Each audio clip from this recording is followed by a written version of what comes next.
పీఠాపురం పాదుగే క్షేత్రంలో శ్రావణ మాసం ఆఖరి శుక్రవారం జరిగిన సామూహిక వరలక్ష్మి వ్రతానికి సంబంధించి తనకు ఏ విధమైన సమాచారం గాని కూపన్లు ఇవ్వడం గాని జరగలేదని, అయితే వరలక్ష్మి వ్రతాల కూపన్ల విషయంలో తనపై ఆలయ సిబ్బంది తప్పుడు ప్రచారం చేయడం సరికాదని తెలుగుదేశం పార్టీ రాష్ట్ర అధికార ప్రతినిధి పీఠాపురం మాజీ ఎమ్మెల్యే వర్మ పాదుగే క్షేత్రం శ్రీ కుక్కుటేశ్వర స్వామి ఆలయ సిబ్బందిపై తీవ్ర స్థాయిలో మండిపడ్డారు. శ్రావణ మాసం ఆఖరి రోజును పురస్కరించుకుని పీఠాపురం పాదుగే క్షేత్రం శ్రీ కుక్కుటేశ్వర స్వామి ఆలయాన్ని టీడీపీ నాయకులతో కలిసి మాజీ ఎమ్మెల్యే వర్మ సందర్శించారు. కుక్కుటేశ్వర స్వామిని, దత్తాత్రేయ స్వామిని, రాజరాజేశ్వరి, పురిహూతిక అమ్మవార్లను దర్శించుకుని ప్రత్యేక పూజలు నిర్వహించారు. అనంతరం ఆలయ పండితులు మాజీ ఎమ్మెల్యే వర్మకు ఆశీర్వచనాలు అందజేశారు. ఈ సందర్భంగా వరలక్ష్మి వ్రతాల కూపన్ల విషయమై మాజీ ఎమ్మెల్యే వర్మ దేవస్థానం ఈవో భవానీని నిలదీశారు. ఆలయ సిబ్బంది తనపై తప్పుడు ప్రచారం మానుకోవాలని తీవ్ర స్థాయిలో ఆగ్రహం వ్యక్తం చేస్తూ హెచ్చరించారు. ఈ ఆలయ సిబ్బంది చేసి ప్రచారంలో ఎక్కడా వాస్తవం లేదు. ఎవరికి కార్యకర్తలకు కానీ ఎవరికి కానీ ఏ విధమైన టికెట్స్ కానీ ఏమీ ఇవ్వలేదు. అది స్వయంగా ఈవో గారు చెప్పారు.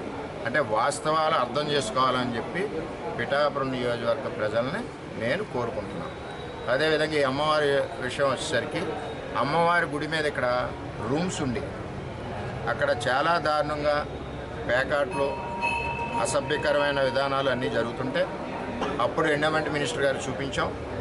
చట్టంలోంచి మరి చేయాలంటే టైం పడుతుంది, అదంతా ప్రొసీజర్ అని అంటే ఆ రోజు చాలామంది పిఠాపురం నియోజకవర్గ ప్రజలు ఏంటి ఎమ్మెల్యే ఎలా చేస్తాడనుకున్నారు. ఆ రోజు ఆ రూమ్స్ అన్నీ కూడా 4 అంతస్తుల రూమ్స్ కూడా నేను కేసులు పెట్టించుకొని రూమ్స్ తీసివేయడం జరిగింది. తీసివేసిన తర్వాత అక్కడ ఆ స్థలం వచ్చి ఆడపడుచులు ఎవరైనా స్నానానికి వెళ్ళినా బట్టలు మార్చుకోవడానికైనా అన్ని విధాలా ఉపయోగపడడం, గుడి కూడా ముందుకెళ్తా ఉంది. దాంట్లో భాగంగానే దాని తర్వాత 2,70,00,000 రూపాయలు చంద్రబాబు నాయుడు గారు, ఎందుకంటే భువనేశ్వరి మేడం ఈ గుడికి పూజ చేయించారు చంద్రబాబు నాయుడు గారు అధికారంలోకి రావాలని 2014లో. మరి అది తెలియజేసిన వెంటనే 2,70,00,000 రూపాయలు ఈ గుడికి ఇచ్చి అర్చికా క్వార్టర్స్ మిగిలిన వాటికి ఆధునీకరణ చేయడానికి అభివృద్ధికి తోడ్పడ్డాం. వెంకటేశ్వర గుడికి 5 కోట్లు ఇచ్చి తోడ్పడ్డాం.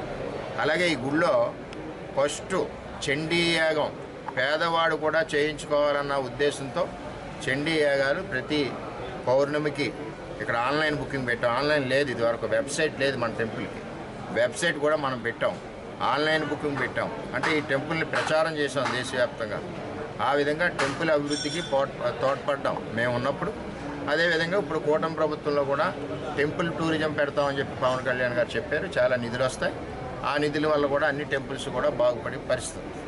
అలాగే ఇవన్నీ కూడా శ్రీ సంస్థానం ఉంది, 500 ఎకరాలు వెనక్కి తీసుకొచ్చాం, నెలకి 50 లక్షల ఆదాయం ఇచ్చాం. అలాగే మన మాధవ్ టెంపుల్ ఉంది, దాని 50 ఎకరాల భూమిని మళ్ళీ వెనక్కి తీసుకొచ్చాం. ఇప్పుడు అది ఉందో పోయిందో వైసీపీ గవర్నమెంట్లో మాకు తెలీదు.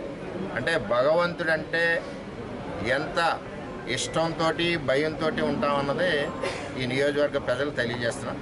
నాకు కొంచెం తప్పుడు ప్రచారాలతో మనసు బాధపడి ఇది మాట్లాడవలసి వచ్చింది. నిజాలు మీ అందరికీ తెలియపరచాల్సిన అవసరం ఉంది కాబట్టి తెలియపరిచినందుకు ఆలయ సిబ్బందిని కూడా రిక్వెస్ట్ చేస్తున్నాను, హెచ్చరిస్తున్నాను. మీ డ్యూటీస్ మీరు చేసుకోవాలి తప్పితే ఈ తప్పుడు ప్రచారాలు మా మీద చేయడం అన్నది